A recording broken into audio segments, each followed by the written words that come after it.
You'll find a collection of more than 50 informative inspirational video lectures with more to come. Visit stream.afa.net to experience the AFA Cultural Institute. This is American Family Radio, a listener-supported ministry of the American Family Association.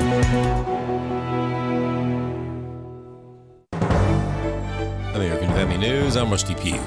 President Trump says there's a difference in the way he and his Director of National Intelligence see the nuclear situation in Iran. Tanya J. Powers has more. President Trump says he still has confidence in his Director of National Intelligence, Tulsi Gabbard, telling reporters on Air Force One that she has, quote, a different thought process. I'm very strong in the fact that I don't want Iran to have a nuclear weapon, because if they had a nuclear weapon, they'd use it immediately. I think she's probably a little bit softer on that issue, but that's okay. Some people are. Most people aren't. Most people are saying thank you very much for doing what you did. Gabbard has long been considered an anti-interventionist on foreign wars, and questions about her views have come to light since her top aide, Joe Kent, stepped down earlier this month, condemning U.S. involvement in the Middle East. Treasury Secretary Scott Bessent telling the New York Post he is launching a new program to crack down on government fraud. He says any whistleblower who comes forward with information regarding illegal fraud schemes would receive a cash reward, which would be up to 30% of the fines recovered by the government. Secretary Bessent says President Trump and the administration are all hands on deck in helping to protect the American taxpayers' money. It's being stolen from the American taxpayer. We need to be a high-trust society. We need to understand that this is where the money is going. And this administration, this could be hundreds of billions of dollars. Thousands of tons of Russian oil have arrived in Cuba after President Trump signaled he would lift a block on shipments to the island. Moscow's Ministry of Transport says a Russian tanker carrying 100,000 tons of crude oil has reached Cuban waters. The United States cut off Venezuelan oil exports to Cuba after ousting President Nicolas Maduro in January, exacerbating an energy crisis. But President Trump signaled a softening of the de facto blockade. I'd prefer letting it in, whether it's Russia or anybody else, because the people need heat and cooling and all of the other things that you need. The island of 10 million people has seen strict gasoline rationing and a series of blackouts. Jonathan Savage, Fox News. A Canadian Christian educator and conservative activist is concerned about Parliament passing a bill that makes it against the law to tell the truth about Muslims and the LGBT community. The Canadian Liberal Party, with the help of Bloc Québécois, passed the contentious Bill C-9, dubbed the Combating Hate Act, which will now go to the Senate. Conservatives in the New Democrat Party, or NDP, voted against the legislation. What it basically does is remove the religious exemption from Canada's hate speech law. Dr. Charles McVitie, who is president of Canada Christian College, says this will be a nightmare for Christians who espouse God's word. The Bible is no longer a defense that would get you out of jail. And this, of course, will contribute to a European-like police state where last year 12,000 people in Britain were arrested and put in handcuffs and charged with a crime for posting something on social media. McVitie says this is really all about the implementation of the Islamic anti-blasphemy laws. This is all about stopping people from blaspheming Allah or Muhammad or the Muslims in any way, and also blaspheming the transgender community. And most of the charges in the UK are about speech that offended Muslims and the LGBT community. I'm Chad Groening. And finally, a deal to fund the Department of Homeland Security has stalled as lawmakers leave Washington for their 2-week recess. But at least some TSA officers are reportedly getting paid because of an executive order. Bill Malusian reports from Capitol Hill. Our team down at Atlanta Airport talked to a handful of those agents there. They confirmed they did get a paycheck today, though one agent did say his was about 30 hours short of what he had worked. But looking at the bigger picture here, as these airports start trying to get back on track, Border Czar Tom Homan says ICE agents will be staying at those airports until things are running smoothly again. For American Family News, I'm Rusty P.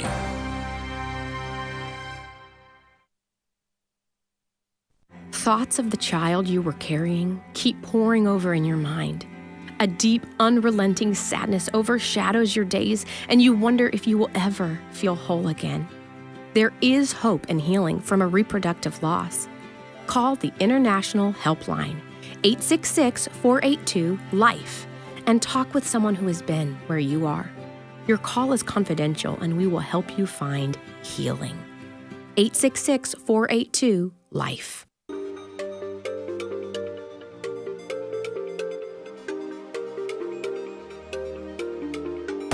We inform. Religious freedom is about people of faith being able to live out their faith, live out their convictions, no matter where they are. We equip.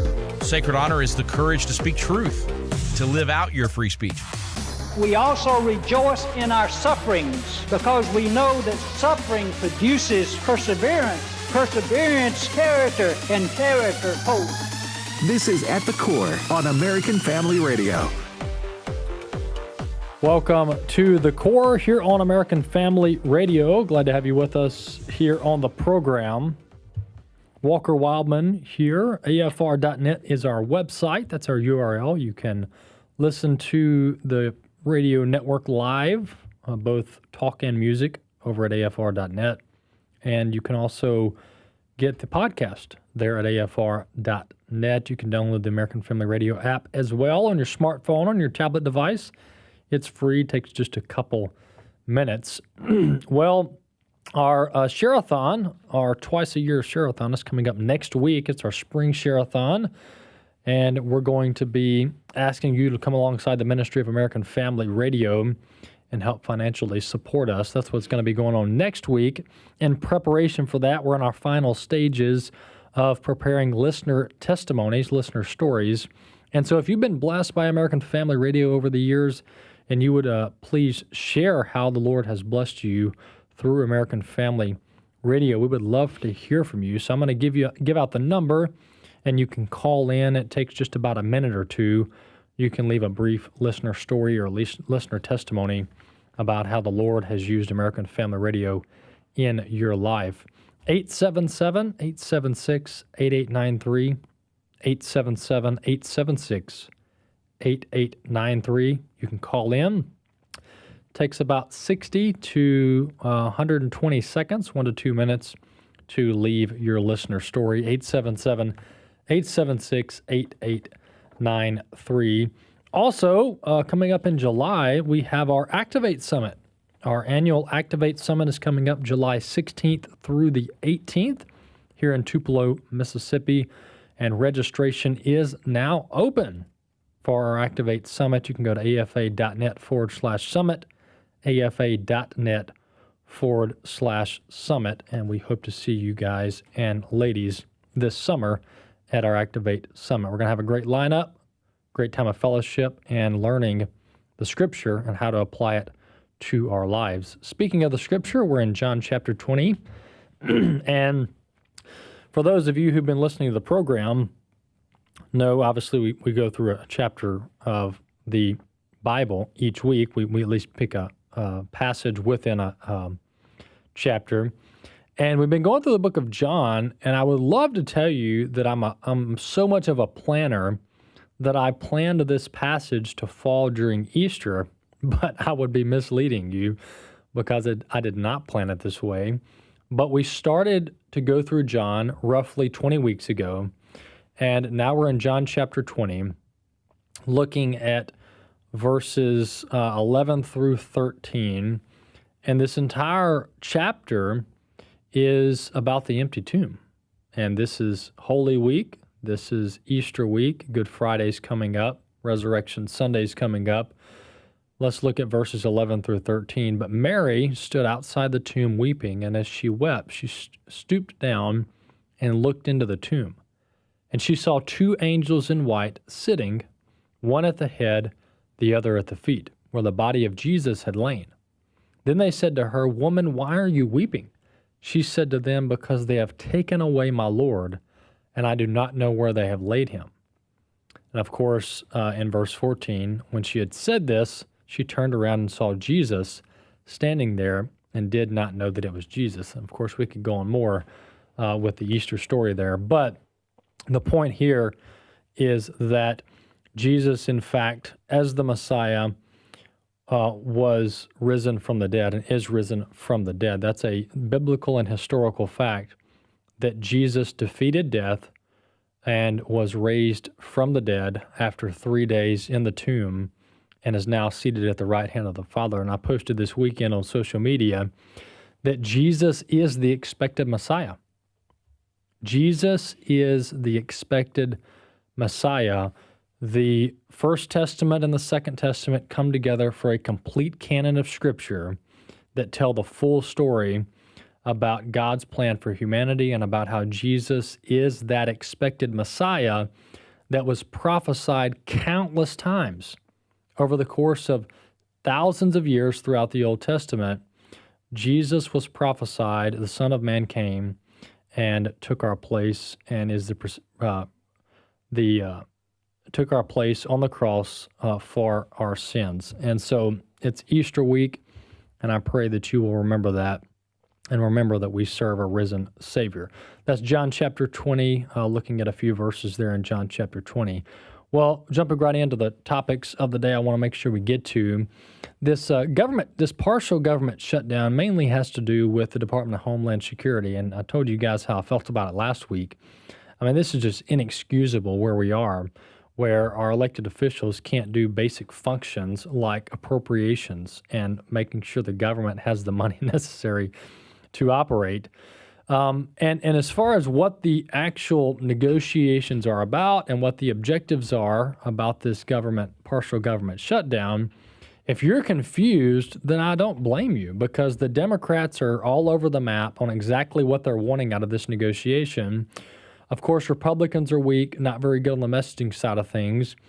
And so in essence, the Democrats are wanting all kinds of stuff here. I've seen posts about them wanting amnesty for illegal immigrants. They want to defund ICE. They want to control and micromanage how Immigration and Customs Enforcement operates on a daily basis, which that's actually against the Constitution, because that's the job of the administrative branch, or the executive branch, rather. And then you have fights over, how much money ICE gets or how much money Border Patrol gets. So there's all kinds of talking points out there as far as what the Democrats are wanting out of this. But the fact of the matter is that we're over 4 weeks of the government being shut down, the Department of Homeland Security not having funding to pay their employees. And now you have average everyday workers missing paychecks, especially with TSA. You've got lines stretching 4, 5, 6 hours now at airports. I mean, this is just a disaster. And the responsibility initially rests solely on the shoulders of the Democrats, but at this point I'm blaming the Republicans, and of course I'll explain why. But to give the Democrats their fair share of criticism, listen to this exchange. This is Jonathan Karl on ABC clashing with Democrat U.S. Senator Van Hollen, Senator Chris Van Hollen, on the Sunday show about what exactly is this government shutdown about. Listen to the mass confusion. Clip 1. I guess what's confusing. I guess what's confusing here is you have fought and blocked the funding for the Department of Homeland Security because you object, as you just outlined, to what ICE has been doing. And you wanted to force changes. And yet, the only thing that has been assured throughout all of this is that ICE already has the money. Because as you said, $75 billion passed in the budget bill last year. So you're holding up the entirety of the Department of Homeland Security because you object to ICE and you want changes to ICE. But through it all, ICE continues to have the money it needs. John, we're not holding up all of the money for all the Department of Homeland Security. That's just a false statement. We have said repeatedly, repeatedly, we should fund TSA, we should fund FEMA, we should fund the Coast Guard. We are not prepared to give ICE another $10 billion on top of the monies they already have and are using in many of these lawless operations. We're not going to give them another $10 billion unless they make fundamental reforms, including holding people accountable for the killing of American citizens. And fighting over that additional $10 billion, you are holding up the rest of Department of Homeland Security. We're not holding it up. You're saying... No, John, we're not holding it up. We have now voted 10 times. Right, but you're holding up unless it doesn't include money for ICE. That's just a fact. Unless it doesn't include money for ICE, a very reformed ICE. That's right. Which already has the money. Why not fund TSA now? That's what we've said. I mean, if you just feel like I just wasted 60 seconds of your life, you were exactly right, and I apologize. But I wanted to play that because this is ABC, okay? ABC is in the bag of the Democrat Party. They're in the back pocket of the Democrat Party, all right? Jonathan Karl is a left-wing hack, all right? Lifelong Democrat, okay? So this is Democrats talking to Democrats on a Democrat-controlled network, ABC, and they can't even get the talking points right. They can't even agree on what they're supposed to agree to. Immigrations and Customs Enforcement, folks, let me just break the news to you because there's a lot of confusion out there. Washington loves to make things overly confusing, and I'm a simple person. Immigrations and Customs Enforcement is fully funded until 2029. Yes, you just heard me correct. ICE is funded fully via $75 billion until 2029. How, you ask? How on earth is that possible, Walker? I thought we were arguing about whether ICE was going to be funded or not. Well, I thought so too. The reconciliation, which I don't know why they call these modes of legislation, these ridiculously confusing and convoluted names. Who on earth came up with the term reconciliation? What on this earth? But whatever you want to call it, the, quote, one big beautiful bill that they did last year, which I don't know where the version 2 is because we need it right now. President Trump and the Republicans fully funded ICE through 2029. I actually didn't realize that. I didn't realize that you could fund an agency, a department that far out. I thought this was on a 12-month rotating basis. But here we are. My question I have, so the Democrats don't know what they're arguing about. They just want to shut the thing down because it makes Trump look bad. That's a fact. And there you have the Democrat senator. He doesn't even know why they're shutting it down because ICE is already funded. So this is not a negotiation about whether ICE is going to be funded. They're already funded, folks, through 2029. This is after President Trump's term. This is next presidential term.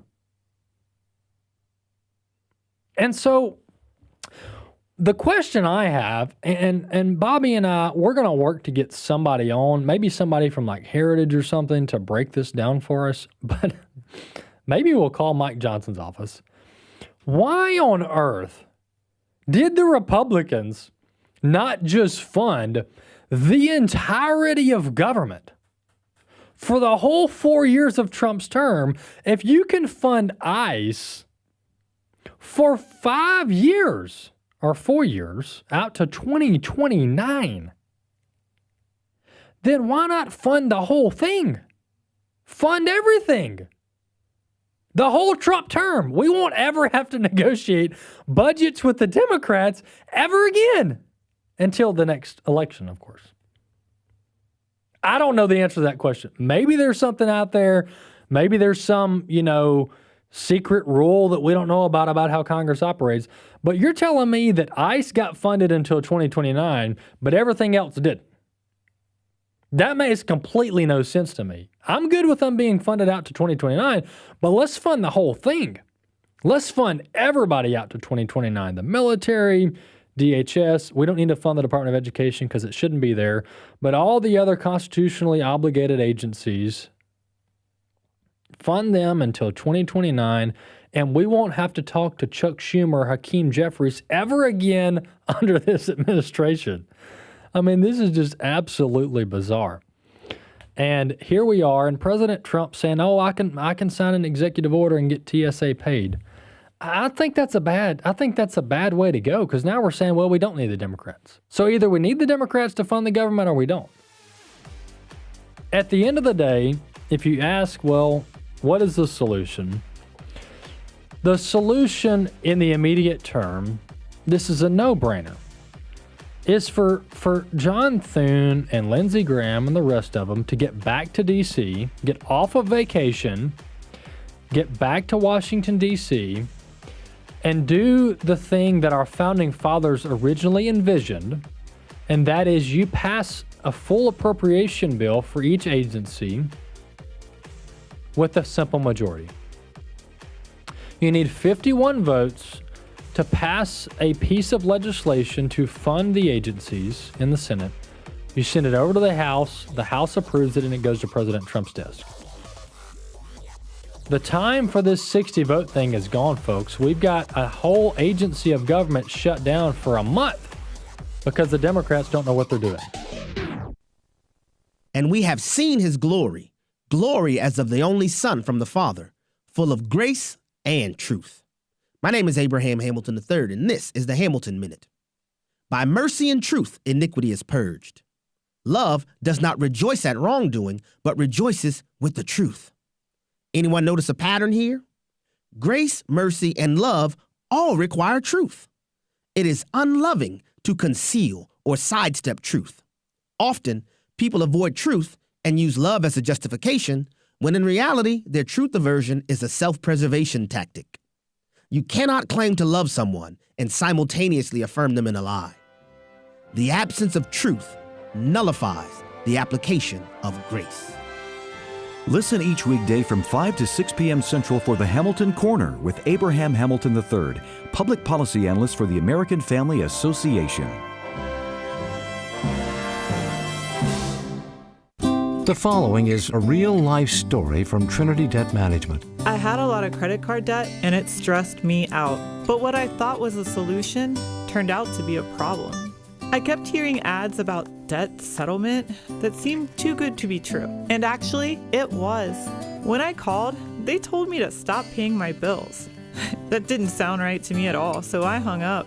Later, I found out that debt settlement is bad, real bad. Then I learned that there is a right way to pay off your credit cards.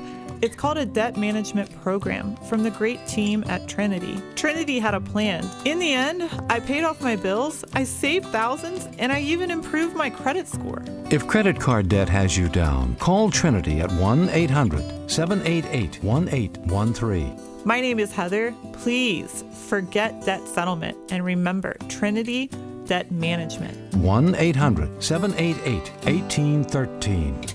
God's hand has been upon this nation from the beginning. Evidence of our spiritual heritage is obvious and inspiring if you know where to look.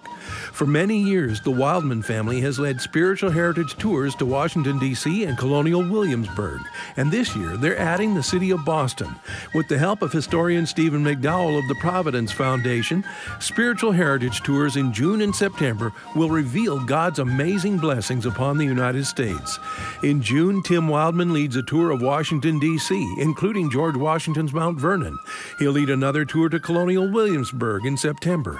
And Wesley and Walker will lead a tour to Boston, also in September. For dates, costs, and all the details, go to the website wildmangroup.com. That's wildmangroup.com. You'll see evidence of God's touch on our nation going back 250 years. Visit wildmangroup.com for all the information and to register, and we hope to see you on a spiritual heritage tour. At the Core podcasts are available at afr.net. Now, back to At the Core on American Family Radio.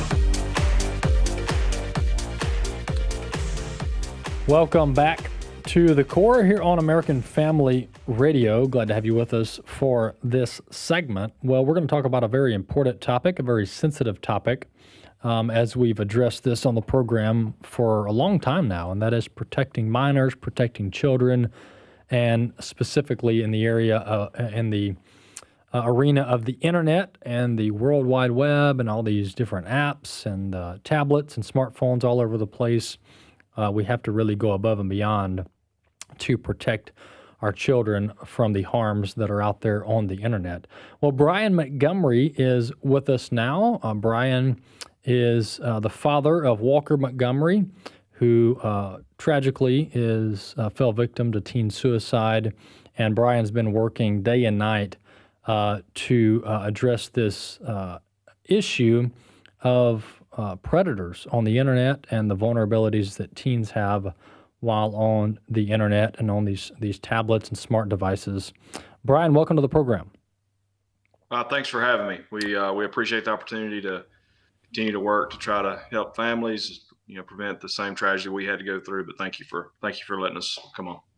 Well, Brian, I'm obviously familiar with your story because I've been in this arena for some time now. But for those who aren't familiar with what happened to your son, give us the story, give us the backgrounder. Yeah, so we're just kind of an average family. I have four kids, 2 boys, 2 girls. Married my wife Courtney, high school sweethearts.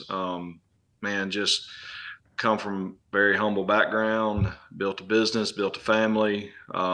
My wife and I have been Christians, been saved since we were both kids. Had our families in church and involved, and had all the boxes checked, so to speak. And December the 1st of 2022, our son Walker went to bed, mentally, physically, psychologically healthy. No major problems at all in our life at that point in time. I mean, people just like everybody else, just everybody has problems, but from a standpoint of any kind of issues that you could have spotted from the outside or even from the inside, just wasn't there. And we woke up to the morning of December the 1st, found our son Walker had committed suicide overnight.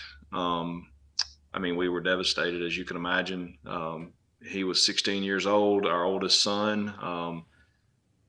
He has an older sister, Caroline, and then a younger brother, Bennett, and a younger sister, Sarah. But we woke up that morning to that tragedy, and just at that point, we had no idea. Nothing made sense. And there were, like I said, no signs, there were no issues, and nothing to see because there wasn't anything there to see. And what we later found out is that he was approached around midnight by someone pretending to be a teen girl that coerced him into having a sexual encounter over the video portal of Instagram. And they recorded that and then started extorting him for money, threatening to send that out. Eventually, they started sending what looked like the video. It was a video of Walker in a very sexually compromising situation, and they threatened to send it to his mom, and Walker told him that he was going to commit suicide, and their comment back was, "Go ahead, because if you don't send us the money, you're already dead anyway." And later that morning, sometime between, we think around, last contact was around 3:00 in the morning, sometime between 3 and when we found him at 6, Walker had taken his own life. So that was the launching point of where God led us down this road of, I view it now as our mission to spread awareness and tell others about our story for the sole purpose of preventing families of having to go through with this, go through what we have, but at the same time try to put some meaningful measures in place, whether it's legislatively or regulatory issues, to try to protect kids and families. Well, that's very sad. I can't imagine as a young father having to go through that and know that it was preventable had your son not been targeted online and put in a vulnerable situation like that. Brian, talk about these platforms. I know you mentioned Instagram.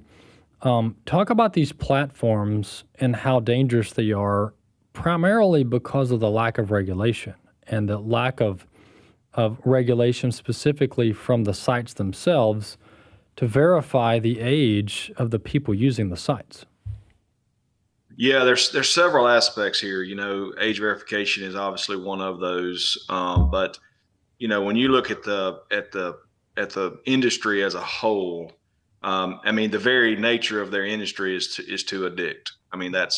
That's at its core. That's at the core of their product is to gain your attention, hold your attention, maximize your attention over some period of time. And the more time, this is just the reality. The more time that they can hold you, the more money they make. And so the design, from the aspect of how the industry is operated, the design inherently has harmful effects, especially, to all of us, to be honest, but especially to minors, is where we're focused, obviously. There's kind of two aspects of this industry that's problematic. One is they're under the protection of Section 230. So Section 230 basically was a regulatory item that was put in place to protect communications companies. You think about if you and I are on an AT&T line and there's a crime committed, it was intended to protect AT&T from lawsuits. Well, what hasn't changed is that law is not, that has not been updated. Right. In 25 years, 30 years, whatever the time limit there is. And so it didn't anticipate a tech industry that would manipulate this system and not just it's not as simple as just communication between two people. It's really more around the design features of, like within Walker's situation specifically, it offered Walker up on a plate to this guy. It identified him, showed him his weaknesses. The algorithm would have attracted Walker to these kinds of accounts. There's a variety of ways that this system, the design features of the system, created an unsafe environment for particularly Walker, but also, untold numbers of kids out there in the world today.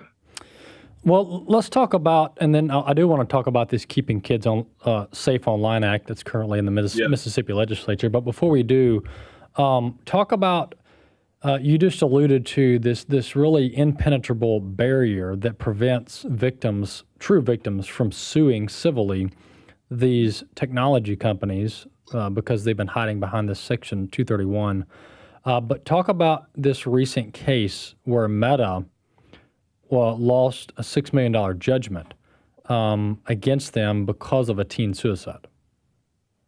Yeah, so there's two different pieces of two different topics there. One is the case in California where families sued because of the negligence of Meta, and that's really kind of, without getting into the details of that case, the concept there is not suing them because they allowed some communications to occur on their system. It's really around the design flaws of that system. And the jury recognized that Meta, number one, was notified of those, harmful outcomes, potential harmful outcomes, but not only were notified, but did not make any meaningful changes. And so that's the suit, that particular suit that was these two suits were ruled on within a day of one another. The other one was out of New Mexico, where the attorney general there sued Meta and won a $374 million judgment because of the same exact, from what I understand, the same exact type of criteria. And so what the general public is coming around to, and the legal system is coming around to, is something we've been saying for multiple years now, is that it's not about what the two people, the litigation and the need for regulation is not just simply about preventing people from saying what they want to say across communication lines. It's more about identifying the design features of this tech and how it has harmful effects. I mean, we put it into context. If this was a pharmaceutical that had known negative effects that they were not willing to acknowledge or rectify, then we would regulate them. And as with pharmaceuticals, they're heavily regulated versus technology, that it's not regulated at all at this point. Yeah, to your point, these platforms are highly addictive, and there's been study after study that proves it, what it does to your brain, the endorphins that it releases. I mean, these platforms are designed intentionally to keep you coming back. And so there's that angle, but then there's also just the sheer negligence. I mean, there's the design to keep you in, and then when you're in, the pure negligence to prevent very harmful content from reaching these minors. So it's really twofold there. They get you in by the algorithms being very addictive, and then they do nothing to protect you once you're in the platform. Brian, I want to talk about this Keeping Kids Safe Online Act. We've been trying to work on legislation around the country in various states to protect children online. But specifically in Mississippi, this is currently pressing before the Mississippi legislature. Tell us about this Keeping Kids Safe Online Act.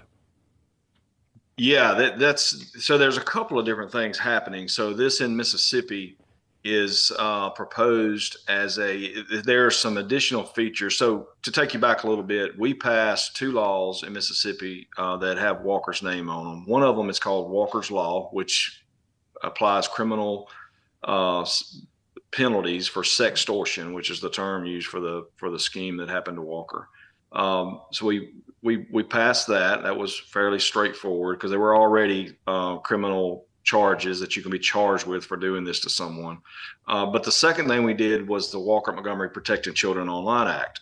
And that particular piece of legislation applied a duty of care to tech companies, and it spelled out, okay, these are the responsibilities that you as a tech company have to protect kids when they're on your system. And that part of that was age verification. Part of that was having a parent's permission to be on there. So that piece of legislation passed in Mississippi. It was immediately challenged by the tech lobby.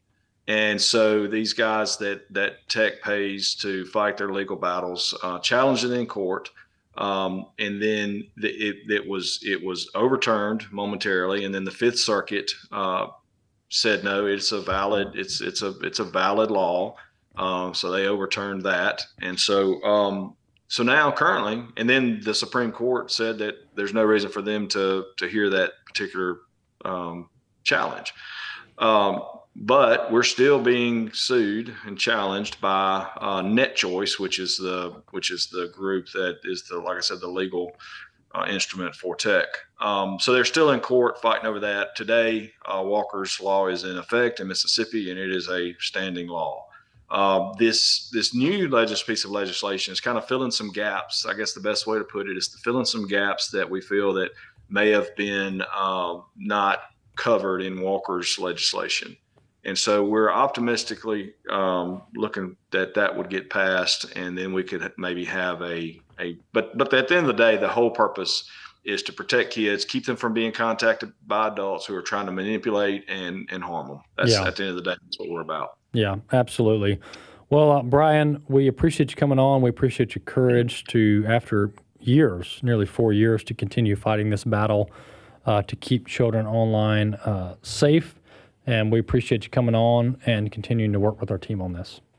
Yeah, I don't know if we have time, but I would like to speak to the national legislation we're working on, which is the Kids Online Safety Act. That is a piece of federal legislation that would do some similar things, but that fight has been ongoing as well for multiple years. It passed the Senate with an overwhelming 91-3 majority in the U.S. Senate, which, if you could, how many things have passed at that kind of a bipartisan support, and we can't get our conservative leaders in the House to bring it up for a vote. They proposed their own version, which is missing a duty of care, which will do very little to protect kids. But it's good for the tech lobby. So that's what we're up against, and as conservatives, I'm a conservative, I'm a Christian, proud of both of those. But whenever we get corrupted by money and politics, some people don't make the right decisions. And so we're calling on our legislators in the federal system to step in here and help us. Yeah, absolutely. Well, Brian, I appreciate you coming on, and thank you for your work, brother. Thank you. Appreciate y'all. All right. Well, that's Brian Montgomery, father to Walker Montgomery, who tragically died via suicide because of a predator on Instagram threatening and extorting him on Instagram. And Walker committed suicide that same evening, that same night. And it's preventable. This kind of stuff is preventable. But we have these liability protections, these erroneous liability protections built in. These are 40-year-old outdated laws that have been adopted to protect tech companies in the era of the internet. And so it's the Wild West out there. It's the Wild West out there. And I'm not a big fan of trial lawyers. I think maybe there's a time and a place for civil litigation. But with this instance, folks, there is absolutely zero accountability on the civil side of things for these companies. And they're making money. I have zero sympathy. They're making money hand over fist to the tune of billions of dollars, tens of billions of dollars. And if you combine the entire sector, it's over $1 trillion annually that these guys are making. And they can't make sure that 50-year-old sexual predators aren't chatting with 13-year-old little girls? Are you kidding me? We have artificial intelligence. They've got us geofenced, tracked, tagged, built in the algorithm. They know everything we like to eat. They know where we like to shop. They know where we drive every day. We are in this era of mass surveillance on the consumer and marketing side with all these sophisticated technologies, and you can't tell me we can't keep a 50-year-old sexual predator, convicted pedophile from chatting online with a 13-year-old girl. No, of course we can. Of course you can institute security measures and safety measures. It's just the fact that it hasn't been a priority. But what we're doing with this legislation is we're making it a priority with these companies. We'll be back.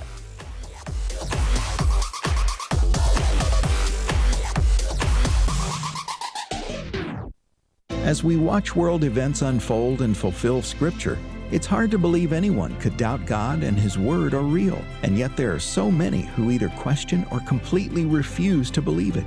The God Who Speaks is a 90-minute documentary that hits the doubt head-on with evidence that proves God is real and His Word is the ultimate authority.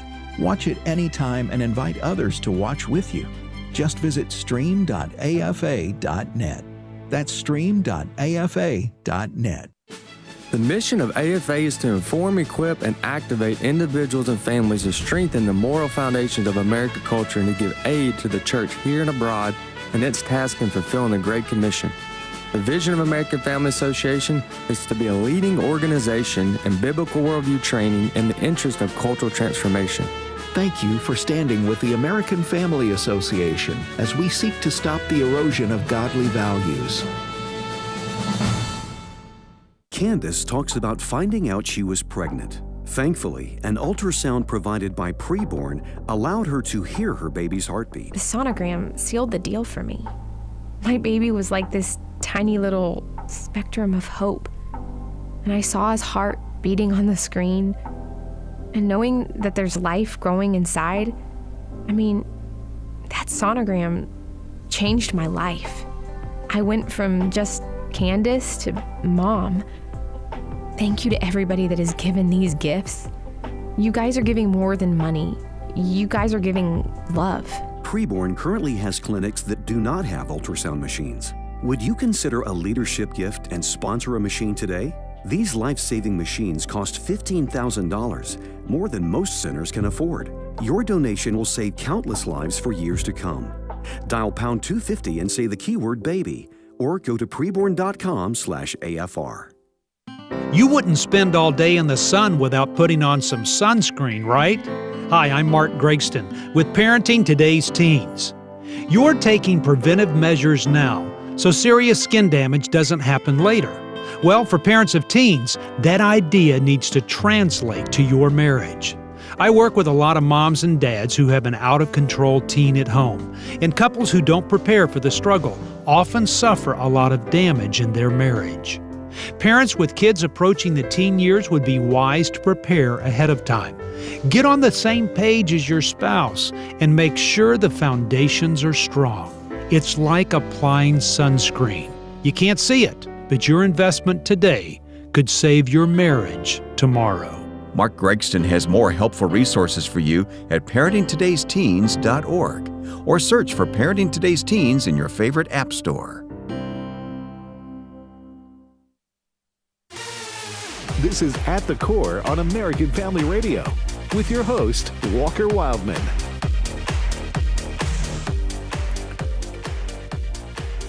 Welcome back to The Core here on American Family Radio. Glad to have you with us on this edition. Last segment now underway. Thank you for listening to the program.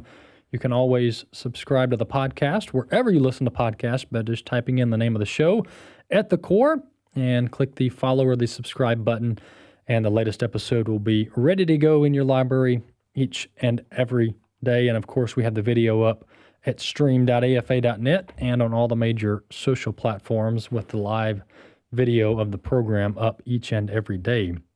Well, as you those of you who've been listening to the program for last month or so, I talk almost every day at some degree about the Iran situation. It's just a lot at play there.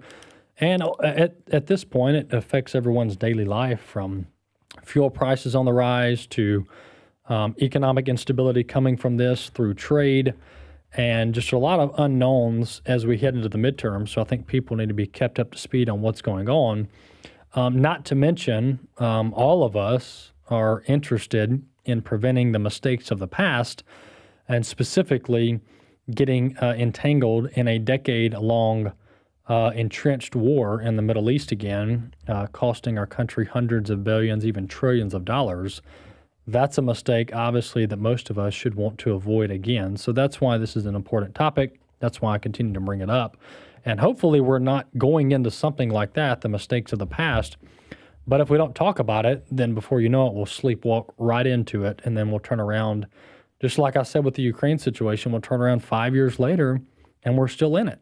And we're still in it. Now we're hitting trillions of dollars and American lives, and we just need to avoid that if at all possible.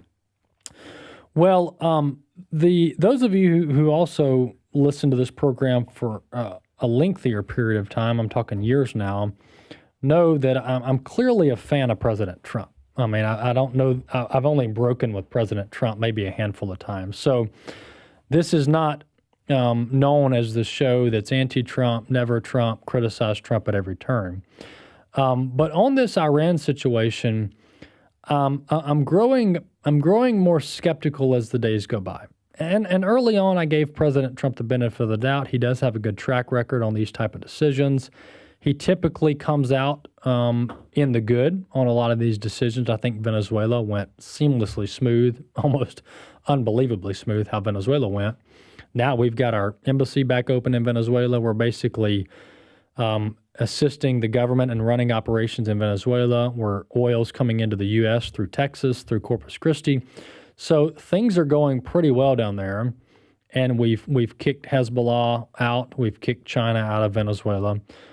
So President Trump has a pretty good track record on these types of deals. But this Iran thing just seems like a whole nother animal. One of the things that I've been frustrated with is the inconsistent messaging, all right?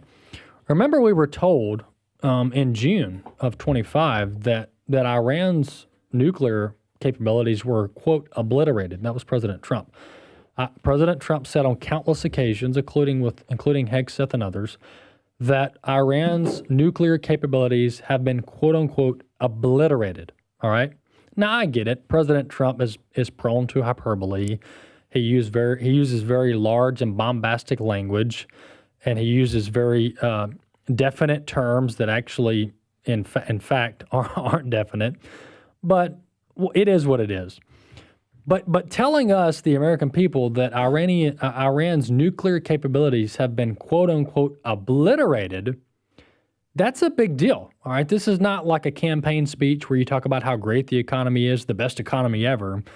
The ramifications of that are small, like whether it's the best economy ever, or whether there's been a better economy in the past, whatever. It's inconsequential in the grand scheme of life. But when you tell the American people that Iran's nuclear capabilities have been, quote unquote, obliterated, that carries with it a lot of weight. This is a very big deal. All right, that was in June of 25. Not set back, quote unquote, obliterated. Set back decades, we were told.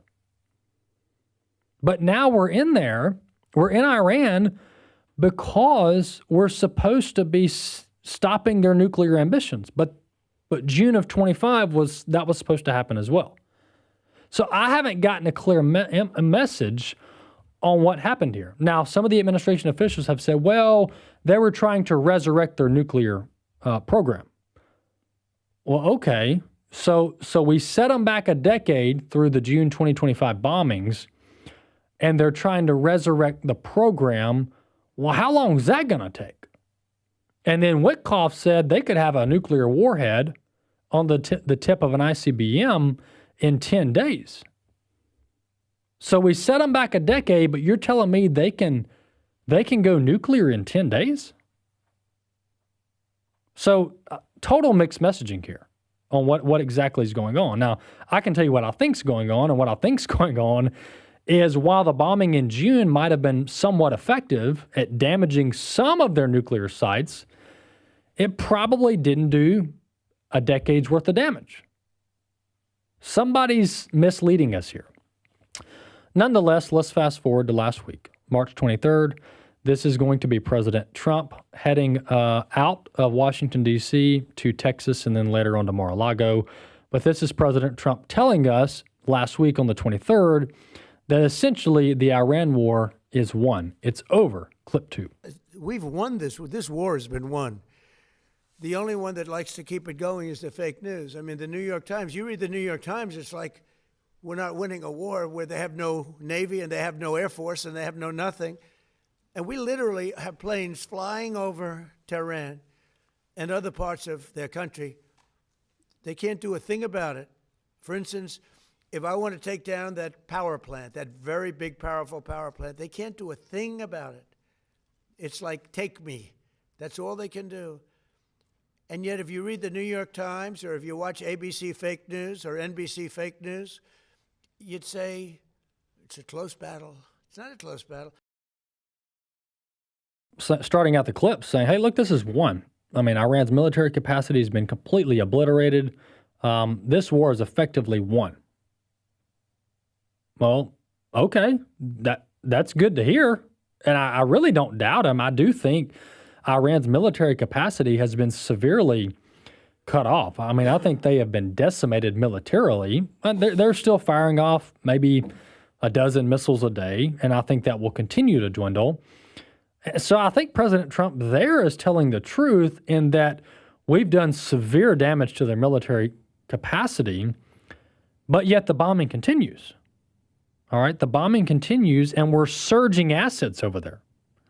All right, so we're saying it's won, we're saying it's over, but we're surging thousands of troops and special forces over there. And we have been for the last 2 weeks. This is going to be clip 3.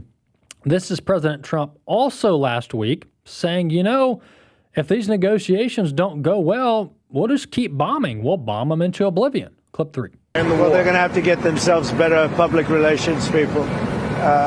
We have had very, very strong talks. We'll see where they lead. We have major points of agreement. I would say almost all points of agreement. Perhaps that hasn't been conveyed. The communication, as you know, has been blown to pieces. They're unable to talk to each other. But we've had very strong talks. Mr. Witkoff and Mr. Kushner had them. They went, I would say, perfectly. I would say that if they carry through with that, it'll end that problem, that conflict. And I think it'll end it very, very substantially. We have very much in mind our partners in the Middle East. We've had great relationships with a lot of them, as you know. A lot of them were surprisingly hit. And I was surprised to see it, and so was everyone else. But we have, they're very much in mind in the discussions. So the discussions took place yesterday. They went into yesterday evening. They want very much to make a deal. We'd like to make a deal, too.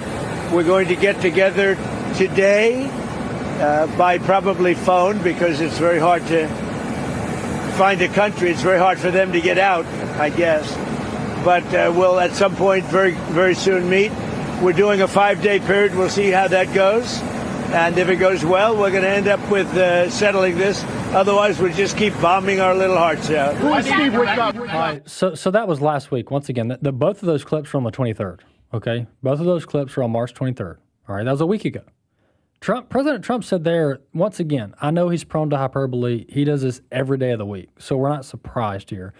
But when we're talking about the gravity of this subject, you have to be very careful with your words. President Trump says the talks with Iran are going, quote unquote, perfectly. He went on to say they've agreed to virtually every one of our 15-point plan. That was a week ago. Now, just this morning, President Trump puts out this post. The United States of America is in serious discussions with a new and more reasonable regime to end our military operations in Iran. Great progress has been made. If for any reason a deal is not shortly reached, which it probably will be, or if the Hormuz Strait is not immediately open for business, we will conclude our lovely quote-unquote stay in Iran by blowing up and completely obliterating all of their electric generating plants, oil wells, and Karg Island, and possibly all desalination plants, which we have purposefully not yet touched. This will be in retribution for our many soldiers and others that Iran has butchered and killed over the old regime's 47 years reign of terror. Thank you for your attention to this matter. All right, so here's where you're losing me, okay? Every week for the last 3 weeks, by the way, the first week President Trump said they're begging for a deal. They're at the table begging for a deal. That was week 1. Every single week, and I've got all of this is documented. It's if you follow the White House, you see this. Every single week since this war started, week 2, 3, and 4, President Trump has claimed that we're quote unquote close to a deal.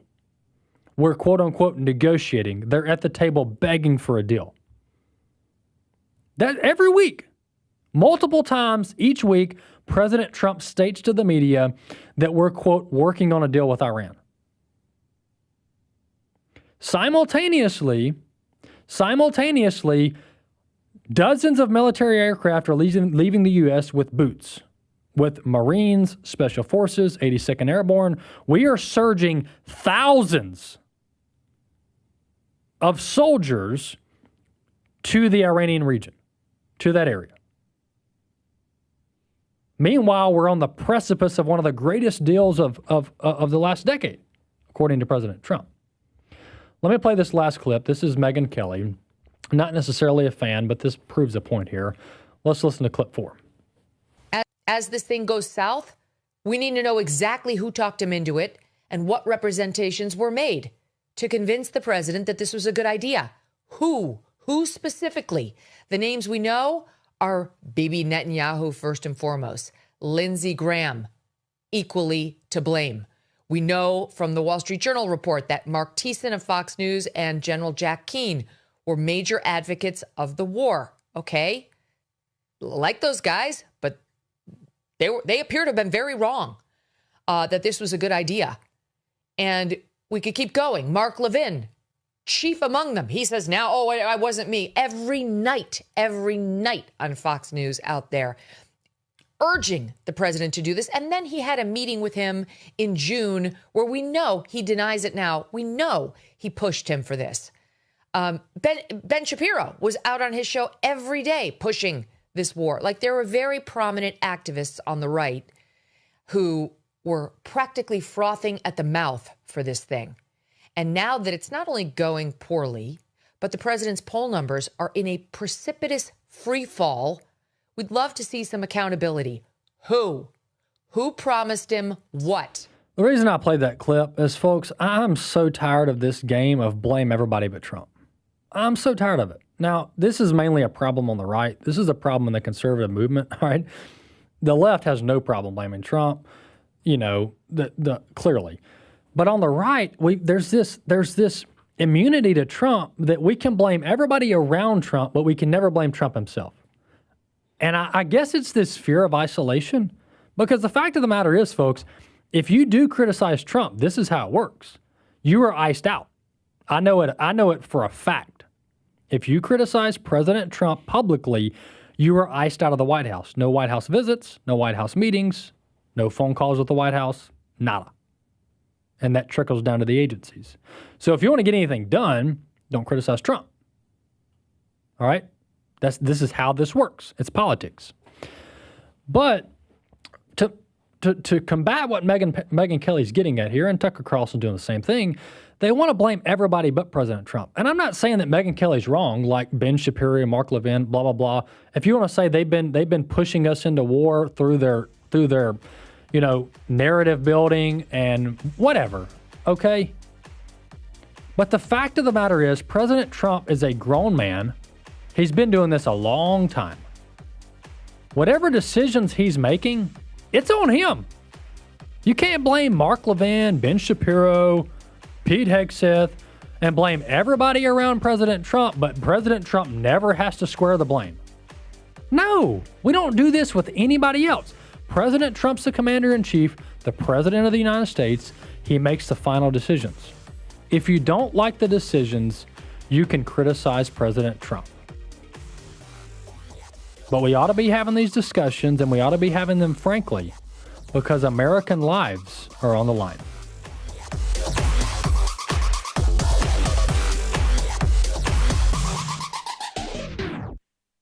The views and opinions expressed in this broadcast